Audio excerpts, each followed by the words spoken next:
Kamu nanti mandi di situ, di bawah pancurannya, diam. Ada yang nyamperin, itu kayak buaya belakangnya. Ternyata perjanjiannya itu di situ. Jadi ada berjangka kontraknya. Di rentan antara 25 sampai 30 tahunan. Pikiran saya kan untuk balas dendam ke orang ini nih, yang sudah menjatuhkan saya. Ketika jualan, itu harus melakukan ritual yang sama, makan itu. Kemaluannya, sapi betina.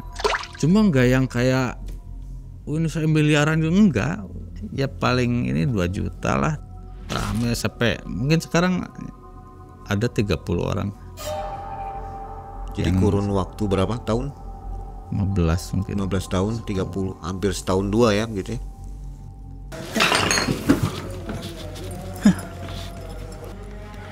Bajunya mas. Di lereng Gunung Arjuna yang sunyi dan sepi, seorang anak pedagang bakso datang seorang diri, membawa sesajen dan niat yang tersembunyi. Berniat menjalankan ritual dengan mantra dan jampi. Nama penjaga gunung diucap secara tegas, demi mengikat janji dengan sosok hitam buas. Sebuah praktik kelam untuk membuat usaha menjadi besar ini masih dijalankan sampai sekarang oleh Kang Ade.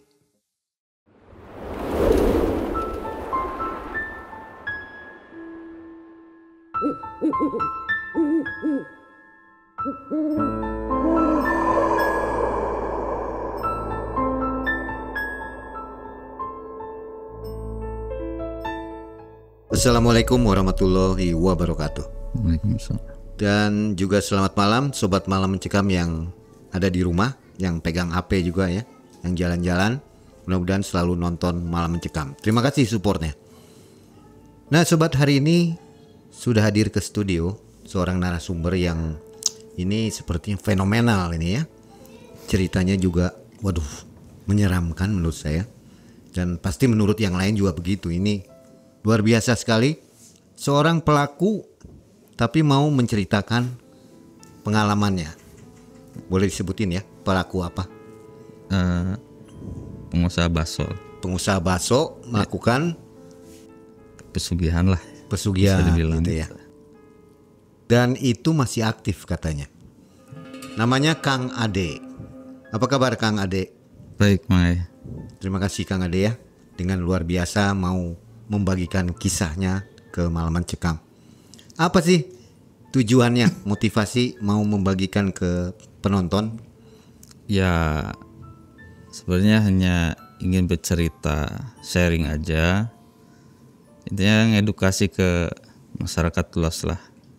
Gak usah ikut-ikut yang seperti yang saya lakukan. Percuma gitu. Percumanya gimana? Tapi kan Kang Ade masih menjalankan. Masih. Percumanya di mana nih? Ya kayak gini-gini aja sama. Tapi memang jauh berbeda. yang beli banyak kan? Banyak. Cuma Uang banyak. uang banyak. Walaupun habis ya, sekali habis, nggak jelas. Ada lagi. Ada lagi. Tapi nggak seperti apa ya?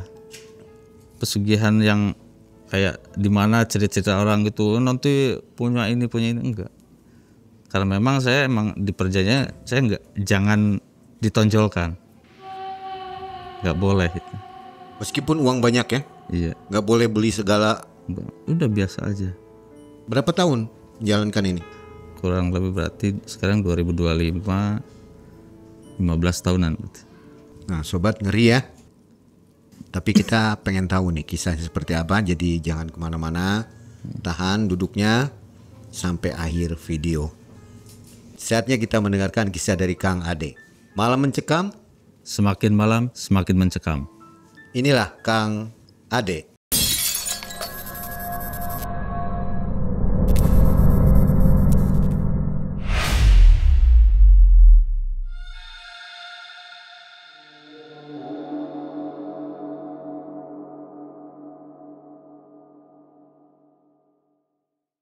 Gini makanya. Awalnya itu ya sekitar tahun 2008 saya baru lulus sekolah SMA lah. SMA waktu itu ya lancar aja, nggak ada halangan, seperti hidup seperti biasa aja. Beberapa bulan setelah saya lulus itu ya ada kejadian-kejadian yang memang menurut saya yang memang nggak paham awalnya seperti apa, dan hal-hal yang kayak gituan banyak dirasakan. Itu di usaha bapak sih. Waktu itu kan bapak itu usaha sebagai pedagang bakso. Kalau jualan baksonya itu dari dari saya sebelum SD itu dia sudah mulai ini bakso tuh. Dari yang saya ingat, saya dari yang mulai dipikul, karena dulu tempat tinggal kita masih di dekat daerah pegunungan lah, masih belum bisa gerobak-gerobak gitu. Itu masih pikul sampai punya gerobak sendiri, sampai akhirnya 2005 kalau nggak salah itu ngerantau gitu, pindah ke luar desa. Itu nggak ada halangan apa-apa, sampai malah tadinya kita numpang di rumah saudara, karena kita ngerantau ke sana karena ada yang kenal saudara. Kita numpang sekitar 2 tahunan kalau nggak salah. Dan itu sampai kita punya rumah sendiri. Ya beli tanah lah sepetak gitu ya. Waktu itu murah, mungkin nggak tahu bapak saya lah beli. Sampai punya tempat sendiri pada akhirnya. Sampai saya SMA dan lain udah lancar aja. Nah sampai bapak saya itu kenal seseorang, sama ngerantau juga, orang luar juga. Itu cuma beda usahanya. Dia keliling gitu muter, cuma kalau bapak saya itu mangkal. Dari rumah ke tempat mangkalnya kurang lebih ada 1 kilo lah, didorong. Nah, setelah itu sebut saja lah Mang Agus ini ya, teman bapak ini, karena saling kedekatan, ya akhirnya kan mereka sudah berkeluarga, punya anak kecil usia sekitar 4 tahun 5 tahun kalau nggak salah. Itu sering akhirnya ke rumah main gitu ya, cerita keluh kesah usahanya seperti ini, lagi rame atau enggak gitu. Itu hampir tiap hari, kadang pagi kadang sore gitu. Padahal karena kedekatan, terus memang kalau keluarga saya emang kalau kita sama-sama ngerantau lah gitu, ya udah kita bareng-bareng yuk, kita punya saudara baru, intinya keluarga baru. Ini kan nggak ada curiga apapun kan, sampai karena dia ngeluh nggak punya beras kita kasih, terus anak dia nggak pengen jadi sampai nangis ya, sampai kita ngebela-bela adik saya masih kecil waktu itu ya sampai nangis, karena uang jajan yang harusnya buat adik saya kan dikasih ke dia, udah gitu kita udah biasa ngerasain jajan tiap hari gitu kan, kasihan. Ya udah kita saling menolong aja.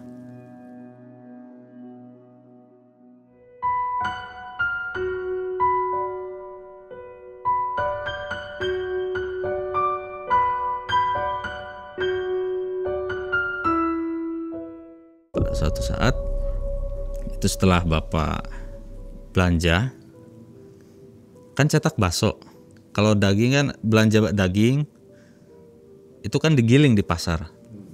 Nah setelah dicetak ya kan nyetaknya kan di rumah untuk bikin bulat-bulatnya, itu anehnya nggak jadi, nggak bulat.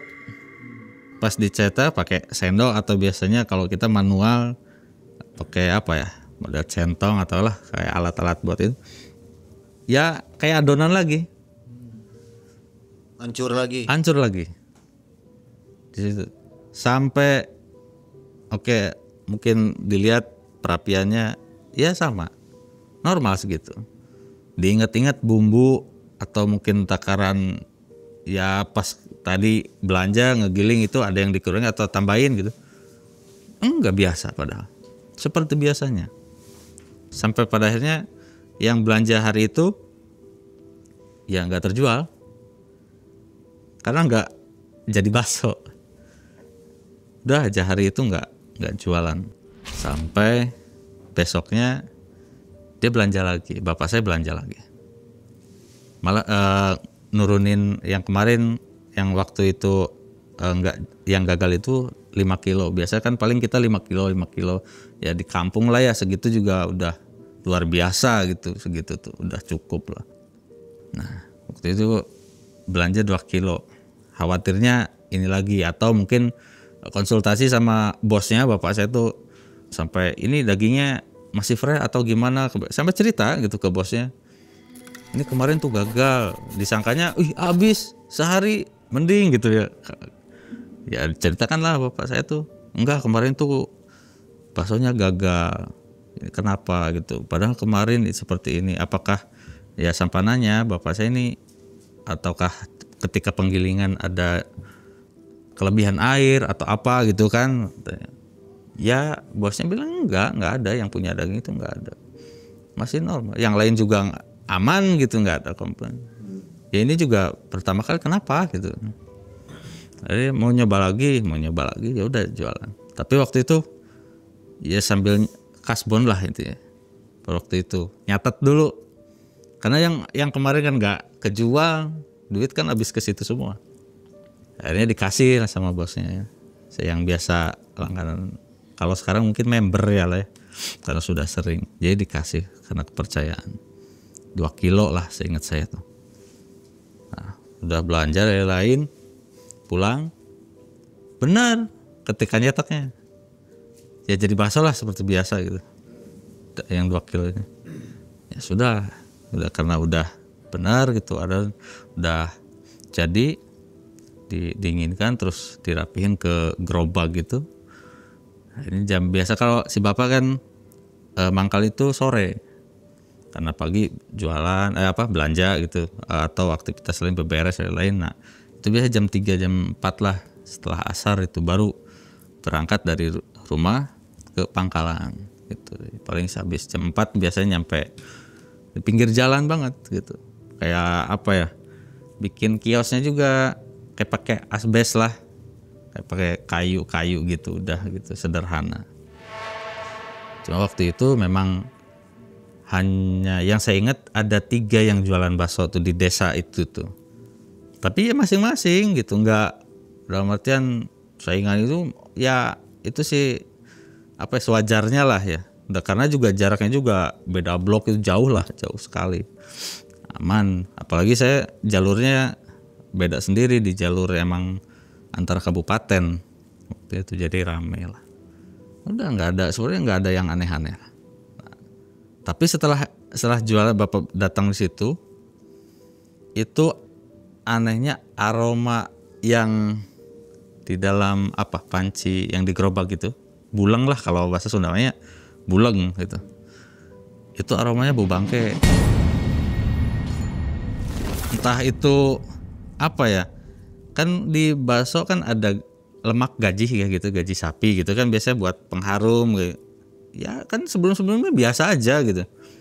Biasa kan bapak kan kalau baru datang itu biasa kan pasti buka ini biar aromanya keluar kan, biasa kan pedagang bakso gitu juga kan, biasa biar wangi. Ngecek juga bakso yang sudah dimasukin ini overcook enggak atau terlalu matang enggak gitu kan. Nah pas waktu itu kok si bapak ini kaget, kok baunya beda gitu. Perasaan si lemak tadi masih ya biasa aja, pas mentah tuh nggak ada wangi bangkai atau enggak, kan beda kalau udah berapa hari itu kan baunya beda. Ini kan enggak, pas belanja tuh enggak ada aroma yang aneh-aneh. Tapi pas udah nyampe situ, kok ini bau ya? Sampai dia ini jualan gak nih? Karena dia juga nyium, apalagi orang lain gitu yang beli gitu tuh. Sampai akhirnya ada yang beli gitu. Anehnya yang beli tuh biasa aja. Yang pelanggan ini nih pertama nih, nggak ngerasa bau, nggak komplain atau gimana gitu tuh. Nggak tahu, nggak kecium atau gimana, karena padahal mah duduk, ini gerobak, duduk kan pakai bangku panjang ya, duduk situ. Ya biasa weh. Nggak kayak yang ada. sampai si bapak saya itu, orang ini gimana nih, kayak masih dari ini kok baunya segini, orang ini terima nggak gitu. Tapi nggak ada, mau nanya juga nggak berani bapak saya kan. Ya udah, tapi waktu itu dibungkus. Banyaknya seringnya dibungkus, nggak makan di situ. Nah sampai malam, karena saya biasa, karena nggak ada kegiatan, jadi kan biasa nemenin bapak ya. Nah, setelah selesai sekolah itu lulus, nggak ada kegiatan ya, udah sampai malam, sampai jam 12, jam 1 paling saya nemenin tuh. Dan pada saat itu hanya beberapa orang yang beli. Akhirnya udahlah pulang, udah capek, udah lelah, udah sepi jalanan, pulang. Sampai besoknya lagi sama, sepi, kok sepi gitu, nggak seperti biasanya gitu. Banyak kejadian-kejadian yang menurut saya waktu itulah masih bocah lah kesebutnya. Ya kenapa saya pengen jajan aja kok dibatesin gitu. Karena sebelumnya kan sampai saya sekolah ngekos ya uang jajan cukup. Karena sekolah dulu kan enggak yang deket desa, saya di luar daerah juga gitu loh. Sampai mampu, sekarang kok keluar sekolah jadi tambah gini keuangan gitu. Ini jajan ini nggak boleh, ini nanti dikasih cuma segini, kan saya dijatah kan waktu itu. Nah di satu hari itu ketika pas bapak jualan itu ada orang datang pakai motor, itu nanyain alamat sih, orang nyasar lah intinya. Ya kayak biasa, Pak punten arah ke Majalengka Sumedang kemana katanya arahnya. Saya dari Subang ini mau ke daerah sana, ditunjukin sama bapak saya. Oh ke arah sana, Pak cina kayak wih ti dia sing seueur wiridna sing wakal. Tiba-tiba ngomong gitu. Ya udah. Padahal nggak kenal ya. Nggak kenal. Sudah setelah itu ya udah dia pamit, udah aja nerusin perjalanannya sampai pulang. Kita udah pulang, ngobrol sama ibu juga. Ya udah ke sana aja, coba nanya-nanya Pak Ustadz dari lain kayak gitu tuh. Mungkin ada kaitannya kemarin ada kejadian kayak gitu. Terus memang sebelumnya banyak yang bilang juga gitu, sebelum kejadian bau gitu tuh, itu banyak ya warga atau yang kenal saya, kenal bapak, yang langganan lah, pelanggan itu kalau ketemu bilangnya kenapa nggak jualan gitu, saya mau beli. Ya kita tiap hari perasaan jualan gitu di hati kan, tapi mereka yang anggapnya tuh kita tuh nggak ada di pangkalan tuh, makanya kayak nggak tahu, mungkin ada yang nutupin dan lain lah gitu. Nah, karena sering kita ngalami kejadian-kejadian yang aneh itu, besoknya Pak Ustadz lah datang, tapi Ustadznya masih kampung, masih dekat situ, Ustadz kampung dulu. Ya kita kan nggak ngerti, pengen gimana nih Pak Ustadz, tolong dicari tahu kenapa usaha kita seperti ini gitu. Si Ustadz ini bilang, ini ada sesuatu, ini di areanya ada kayak yang apa ya, lebih ke naruh sesuatu lah, apa gitu kan. Saya sampai lirik-lirikan sama bapak, apa Pak Ustadz, ini kayak ada yang naburin kayak garam tapi kayak pasir gitu di area jualannya. Oh gitu, bisa diobatan nggak kata kita kan. Ya mudah-mudahan bisa katanya. Nah, dia masuk nih ke ruangannya gitu, masuk ke dalam. Nah, kurang lebih 5 menit mungkin dia keluar lagi bawa air. Sudah. Nanti ini coba dimasukin ke si panci itu. Sebagiannya nanti dikepet-kepet, dibuangin ke sekitar inilah. Untuk mungkin netralisir lah bahasanya gitu, ke area dagangnya. Setelah itu kita balik, kita ngelakuin tuh yang diperintasi Ustadz ini.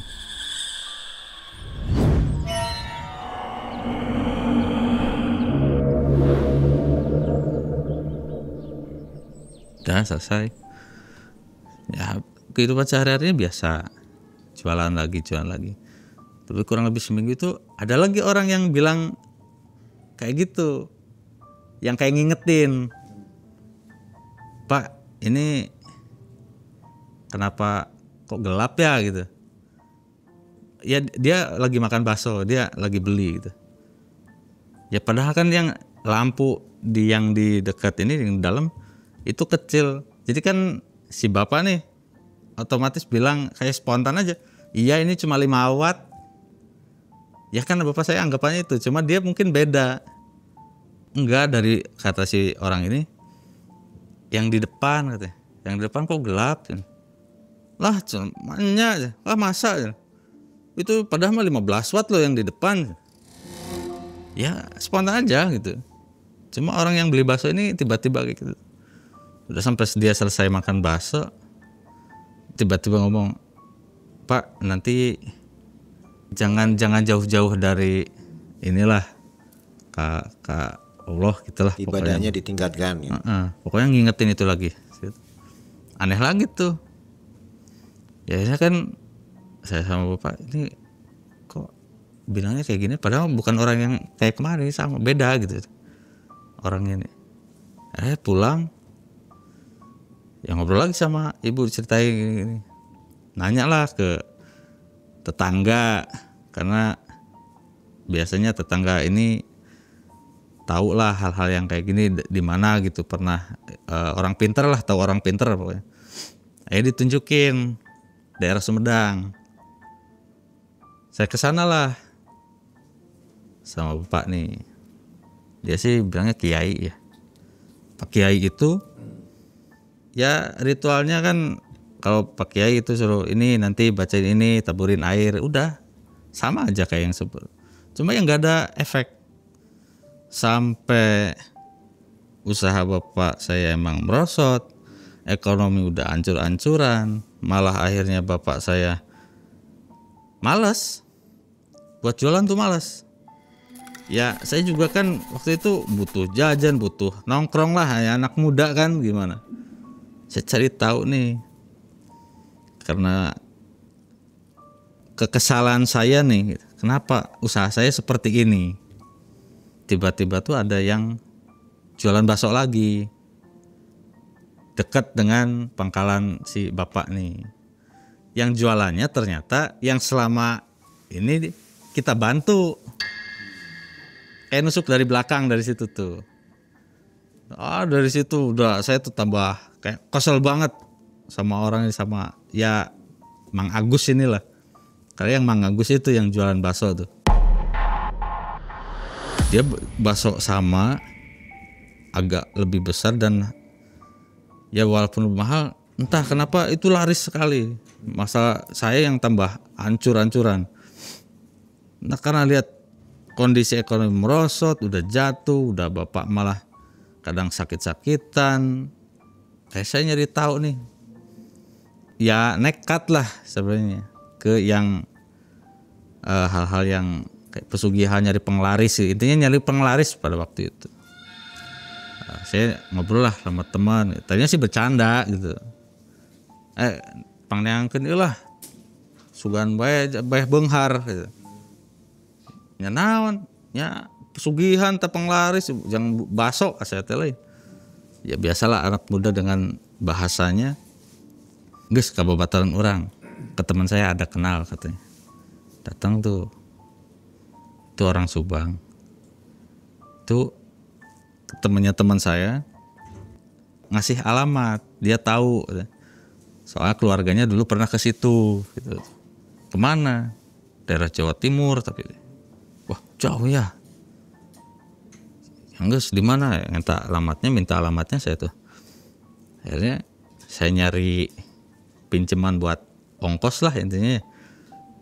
Ya udah saya nekat ke sana. Pada waktu itu sendirian. Itu tepatnya ke ya Gunung Arjuna lah ya.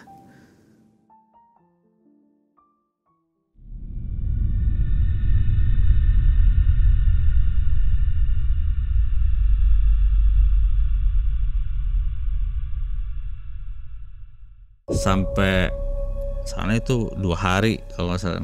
Saya kadang ngompreng juga tuh, karena dengan uang pas-pasan itu saya nekat ke sana. Sampai satu desa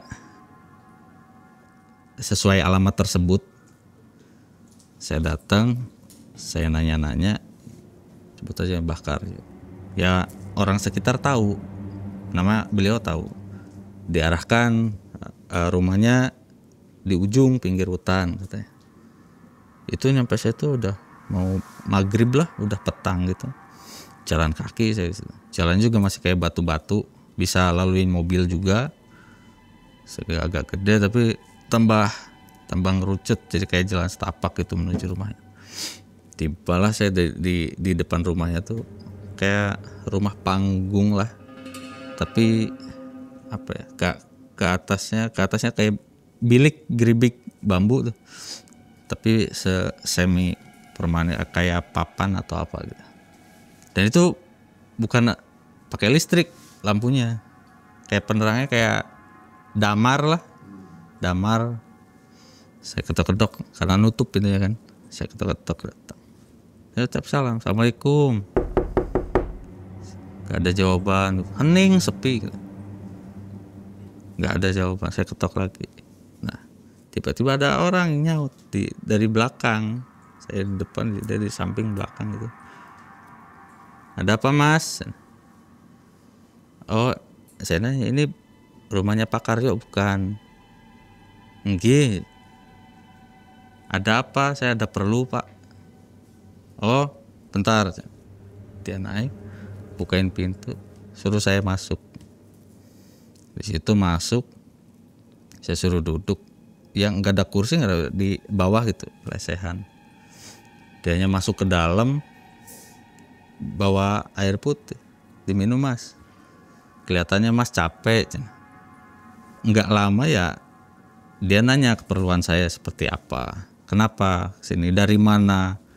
Ya, saya ceritain ya profil saya seperti apa. Soalnya dia kaget juga, masih muda gitu tuh. Kamu tuh masih muda mas, ngapain kesini gitu. Ya akhirnya saya cerita kan, saya kekesalan ya, sama orang inilah gitu, saingan bapak saya gitu, yang selama ini dibantu dan lain-lain. Kenapa nusuk dari belakang? Ya menurut orang sih iri atau gimana gitu, nggak paham. Nah terus ya karena banyak kejanggalan-kejanggalan, ya mungkin saya akan seudonnya dia nih yang bikin bapak saya bangkrut gitu. Dengan saya kekesalan, saya ceritakan ke Mbah Karyo ini. Ya saya nanya lah, ada sesuatu enggak yang buat saya gitu, untuk jualan lagi, untuk ngebangkitin usaha bapak saya.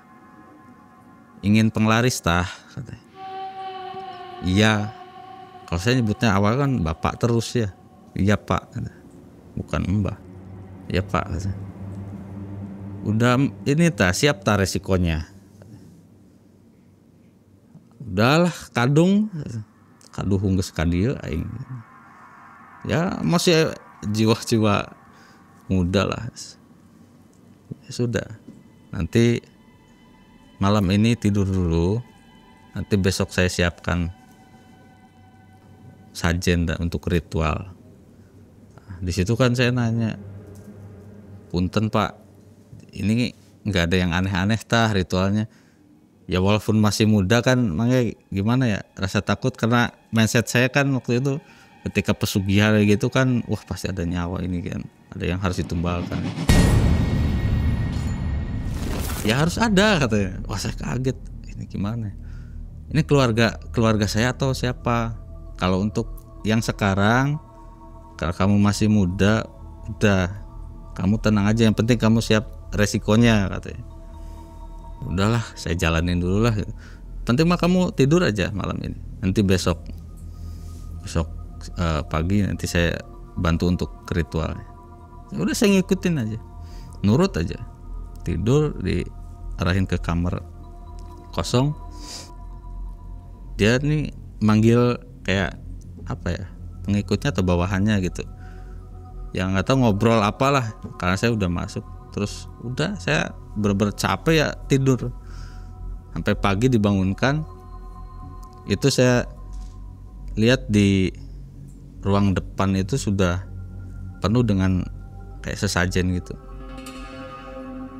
Kayak nggak ada yang aneh, maksudnya sesajennya yang sama aja pada umumnya, kayak ada kembang, ada kopi, ada berapa minuman itu berapa macam lah di situ.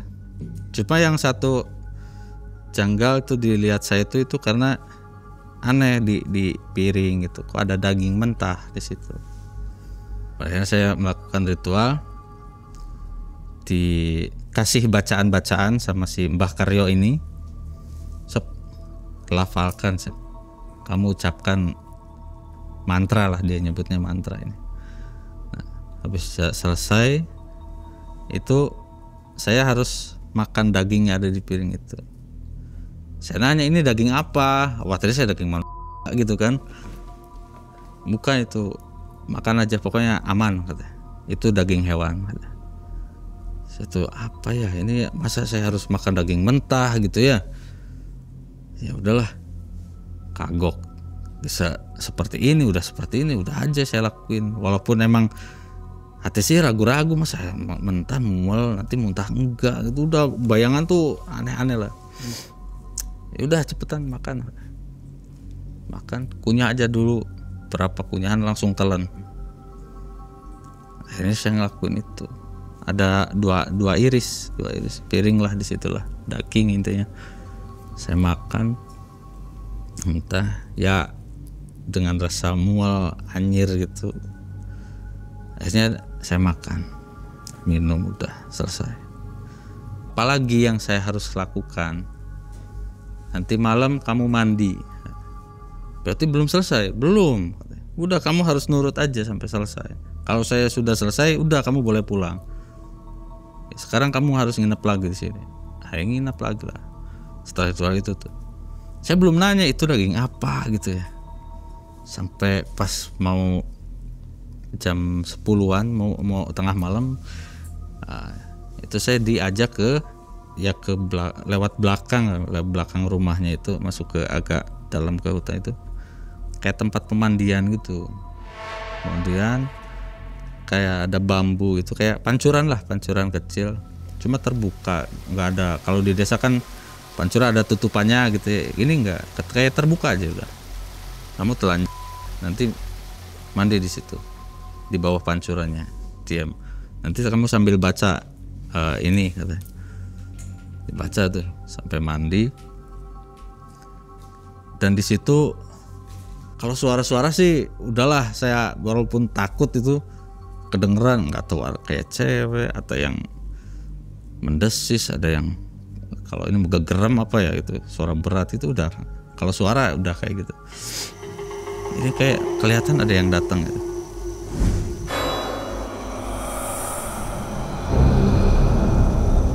Ada yang nyamperin pas saya lagi mandi, diam pada mah, kayak posisi kayak tapak gitu, cuma emang telanjang. Terus karena di sebelahnya itu ada kayak balong kecil lah gitu, kayak pembuangnya ke balong itu masuk ke situ.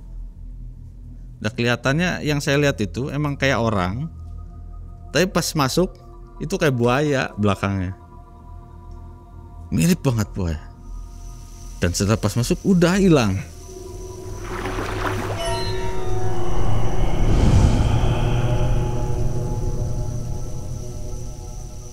Sampai sama gemeteran ini, masa saya yang harus ditumbalkan gitu ya. Ya udah, saya udah jalani aja sampai terakhir si Mbak Karyo ini datang. Udah selesai, dipakai lagi bajunya, diajak lagi ke rumahnya. Nah, dijelasin tuh sama si Mbak Karyo itu, tadi kamu makan apa, terus tadi mandi itu seperti apa, jelasin. Daging yang dimakan itu adalah daging sapi, daging hewan, memang betul daging sapi. Cuma itu daging kakinya sama kemaluannya, dan itu sapi betina.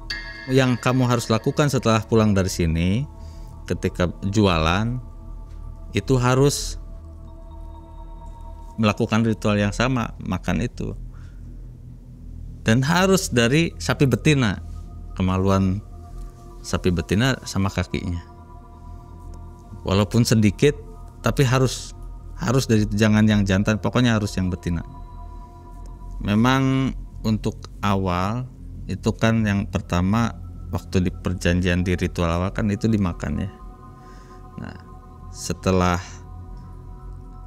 jualan awal itu jualan pertama itu nggak dimakan, tapi harus dicemplungin, dilepehin lah kalau hanya dikunyah kayak gitu.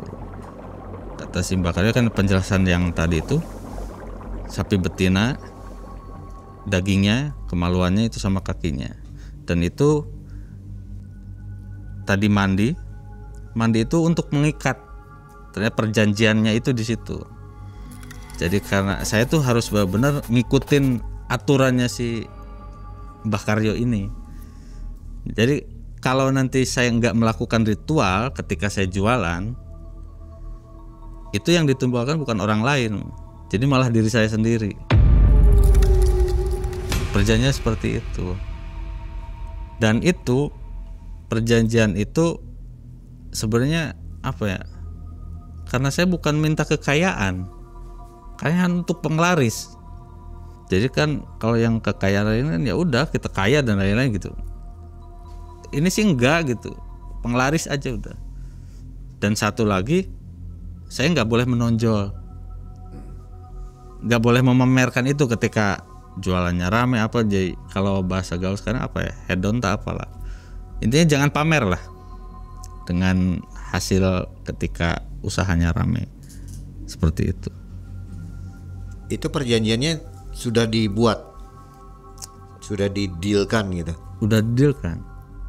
Karena kan dari awal saya kalau keluarga saya mundur gitu. Nah si Mbak Karyo ini kan tidak boleh orang lain gitu loh yang ditumbalkan. Makanya yang terbesit dalam pikiran saya si Mang Agus ini. Tapi kan bukan satu ya, harus terus banyak kan. Iya. Ya awalnya saya ke Mang Agus ini karena itu dulu. Pikiran saya kan untuk balas dendam ke orang ini nih yang sudah menjatuhkan saya.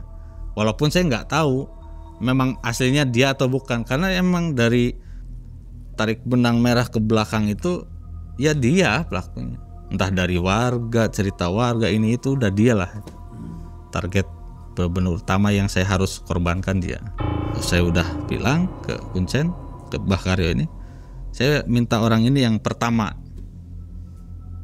Nggak apa-apa, nanti per 3 bulan lihat. 3 bulan dari setelah kamu usaha mulai, nanti dia pasti saya ambil, bilangnya gitu. Terus selanjutnya setelah dia apa Mbah? Pokoknya kamu jangan kaget saja, pasti nanti saya akan ambil untuk persembahan. Saya kecualikan keluarga kamu. Pokoknya orang lain. Ya akhirnya ya udah saya deal aja, enggak lah, penting motong keluarga orang gitu ya. Setelah perjanjian selesai, ya besoknya saya suruh pulang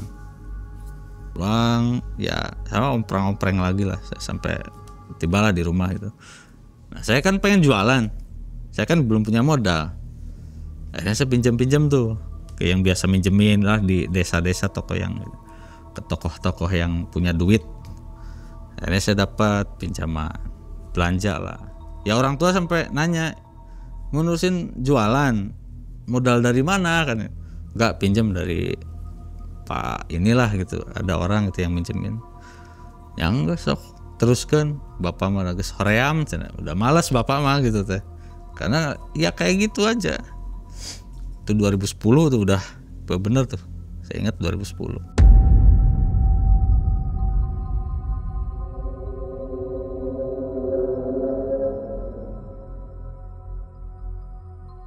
Belanja lah, saya kan diajarin bapak sering belanja juga, saya ya ikut kan belanja pertama jualan.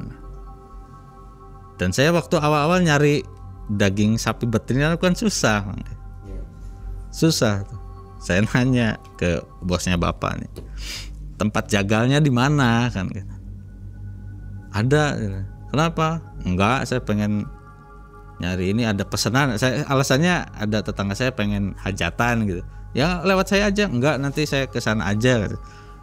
Udah, saya alasannya tetangga saya pengen hajatan, minta daging, dikirim daging gitu. Ditunjukin tuh tempat penjagalannya. Itu malam biasa jagal kan malam gitu. Mulai jam 10 waktu itu. Saya nyampe itu jam 11:30 12-an. Saya naik ke jagalnya.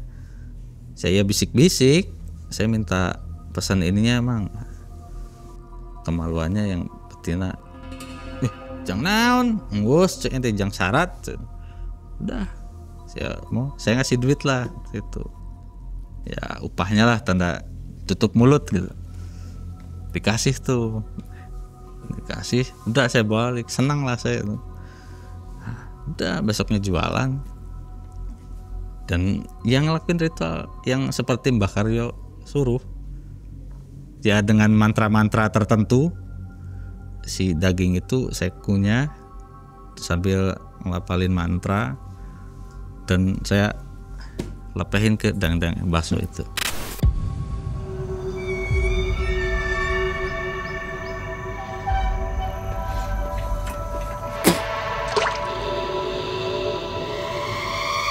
Awal kan emang harus rajin gitu, harus. Kalau saya nggak ngelakuin itu, ya saya yang cepat diambil. Karena di kontraknya, usia kontrak ini tetap aja saya yang diambil ujung-ujungnya sih. Saya yang akan diambil. Jadi ada berjangka kontraknya. Di rentan antara 25 sampai 30 tahunan. Walaupun oke lah, umur siapa yang tahu lah, nggak ada yang tahu kan. Tapi kan saya masih ada ikatan dengan perjanjian itu. Di mindset saya sekarang udah, ya udah saya sih ngelakuin terus ritual itu. Walaupun ya sekarang saya udah punya karyawan 2 dan keluarga nggak ada yang tahu. Saya udah berkeluarga. Jadi usaha rame ya? Rame.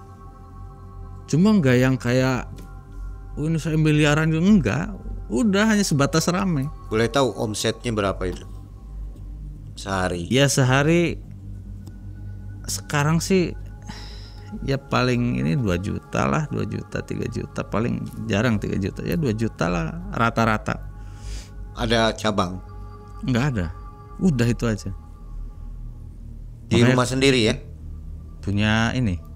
Saya udah punya sewa tempat. Saya udah mulai tuh usaha dagang, nerusin jualannya bapak. Per 3 bulan nih. Udah per 3 bulan ini kan saya nunggu ya. Ini ada kabar apa nih gitu. Dan ternyata benar, Mang Agus itu meninggal. Ya entah seperti apa kejadiannya. Ya itu saya tahu dari tetangga-tetangga itu ada Mang Agus meninggal. Dan saya kan, wah ini pas saya hitung 3 bulan benar gitu. Berarti benar janjinya si Mbah Karyo ini nih berjalan gitu tuh. Walaupun usaha dia masih jalan kan, masih terusin istrinya sama nggak tahu anak buahnya lah gitu, seorang atau berapa itu masih jalan. Cuma dia meninggal terus per 3 bulan setelah selesai itu, ya dianya udah mulai kelihatan, kadang jualan, kadang enggak, kadang sepi. Saya mulai rame lagi seperti yang dulu-dulu. Balik lagi aja udah pelanggan. Malah yang sekarang ngomonginnya ya Mang Agus ini usahanya dia yang diomongin sama pelanggan-pelanggan saya nih. Iya itu tuh nyugih ya, penyugihan. Soalnya kan sebelum meninggal emang dia ada penyakit aneh. Kayak kebakar gitulah, kayak kulitnya melepuh. Dan ketika waktu saya kepakai waktu dulu, ya diceritakan sosok yang nutupin dagangan saya itu makhluknya sama, tinggi, besar, ya entah genderuwo entah apa, cuma disebutinnya kayak gitu. Kata Pak Kiai dulu tuh, yang nutupin jualan bapak kamu tuh nih ada hitam besar, tapi ngebul sana, berasap lah. Ya kan makanya saya dendam banget, saya narik benang itu tuh, oh dia berarti. Setelah kejadian si Mang Agus meninggal, itu dagangan saya mulai ramai lagi, omset mulai naik lagi. Ya per 3 bulan lagi nih ada korban lagi. Nah, dan itu korbannya saya juga kan nggak tahu siapanya kan. Nah itu ternyata ada kecelakaan waktu itu. Saya juga nggak ngeh itu udah 3 bulan. Nah, ada kecelakaan. Bukan kita yang milih ya? Bukan. Dia ngambil sendiri. Ngambil sendiri. Kecelakaan di dekat.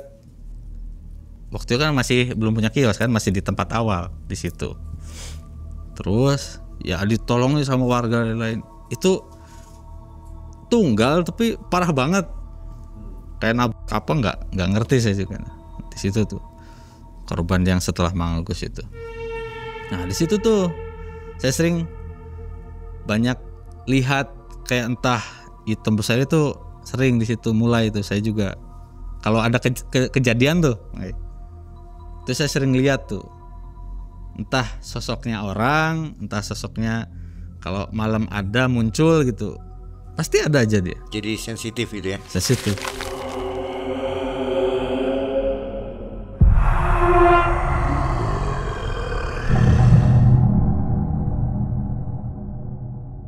Ya pas kejadian itu saya ingat itu udah 3 bulan. Oh, berarti mungkin ini yang diambil gitu. Ya saya biasa aja gitu. Terus lagi berjalan waktu, ya dagangan rame.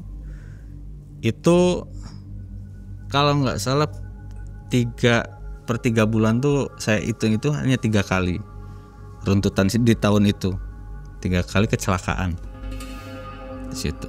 Sampai saya udah terbiasa akhirnya, karena pasti kalau ada orang misterius yang saya lihat sosok gitu, atau ngelihat yang orang lain nggak lihat intinya, ya pasti ada kejadian. Dan benar gitu. Jadi random ya? Random. Nggak bisa kita yang milih. Nggak bisa. Jadi ini gimana ya? Hitungannya seperti apa? Cara mencarinya, tumbalnya?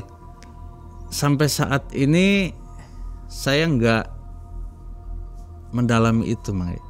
Karena yang penting saya perjanjian sama si Mbah Karyo ini waktu itu. Yang penting ada yang diambil gitu.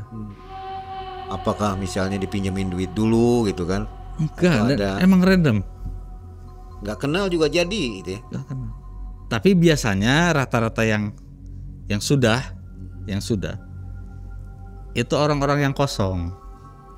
Banyak mungkin 70% dari yang sudah ini itu orang-orang yang memang pemabuk, kosong ya, jauh yang dari atas lah intinya, jauh dari agama, entah itu lagi ngelamun, entah yang lagi punya masalah, hampir semua yang, tapi nggak deket banget lokasi dagang, entah radius 1 kilometer, tapi ada aja yang meninggal. Jalur nggak jauh. Kalau setelah ada yang meninggal rame lagi atau enggak? Iya, tambah rame. Tambah rame. Oh, indikatornya di situ ya. Itu terus kalau misalkan agak sepi, nah itu saya harus buru-buru ritual itu. Jadi karena kan itu nggak waktu awal kan tiap hari tuh. Terus ada waktu-waktu tertentu. Nah sekarang sih kesininya karena saya kan baca juga tuh perjalanan waktu saya ritual itu. Ketika melakukan itu ramai. Ritual makan daging kelamin betina itu, sapi itu. Nah itu. Jadi ketika pas agak menurut saya omset menurun nih, ya sudah saya makan itu. Kalau nggak makan sepi. Dan pernah nyoba nggak? Pernah. Dan itu saya pernah sekali nyoba. Sebulan itulah, sebulan ini saya nggak ngelakuin satu kali pun. Dan itu saya sering didatengin kayak yang biasa saya lihat itu. Walaupun tidak komunikasi, sering nampakkan diri. Mungkin itu pengingat gitu waktu itu. Ya udahlah, saya ngelakuin lagi. Udah, jalan lagi. Sosoknya seperti apa, Kang? Kalau menampakkan tuh? Lebih hitam, besar,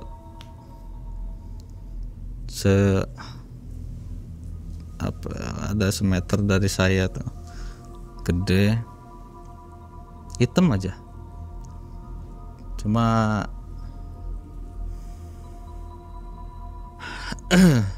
detailnya jangan di ini katanya. Marah-marah begitu. Marah-marah lah pokoknya. Ya hitam aja, hitam, mata merah gitu. Kayak gitu.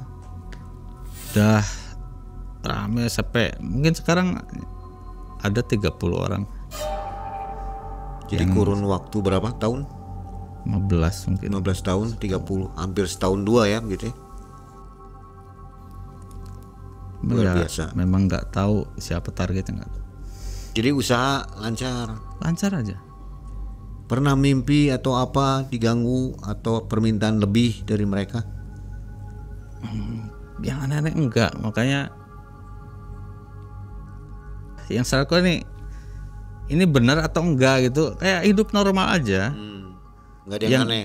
Yang aneh tuh ya itu paling yang sekarang saya alami, yang ketemu-temu sosok-sosok yang di luar nalar itu, yang seringnya kayak gitu loh, yang sering ketemu entah malam, entah ketika saya mau berangkat, ketika pas mau ada kejadian, setelah kejadian pasti dia muncul. Dari masakan juga orang suka ya? Suka, Enak gitu. nggak ada masalah.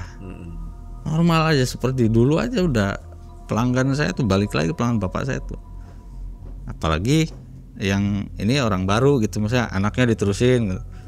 Kalau bapak saya kan sekarang tani, udah dia milih tani karena emang udah dulu kekecewaan.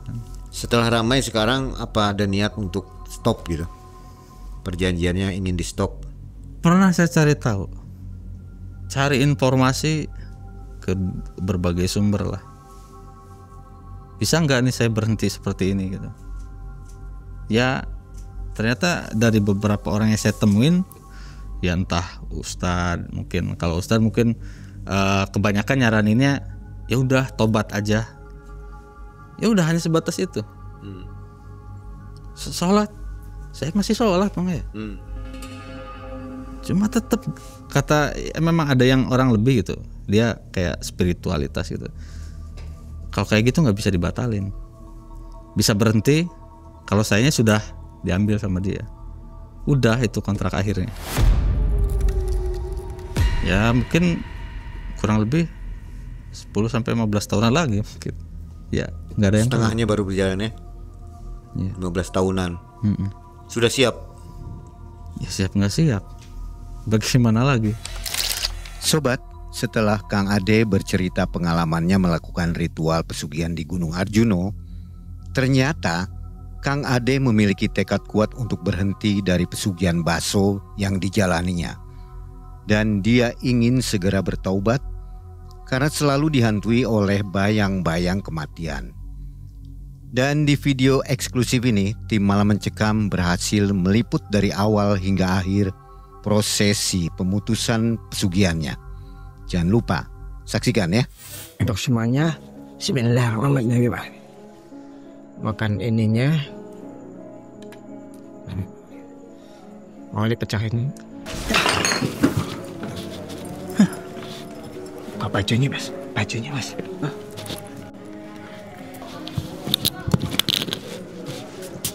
Ini ada ini. Sama sekali istri, anak nggak ada yang tahu. Nggak ada yang- Bapak juga nggak tahu. Semua saya tanggung sendiri. Kalau Karyawan beribadah, apa yang terasa? apa ya, lebih Malas gitu. ya asal sholat aja udah. Walaupun saya pengen khusyuk dan Enggak. Tetap pikiran sih kemana-mana.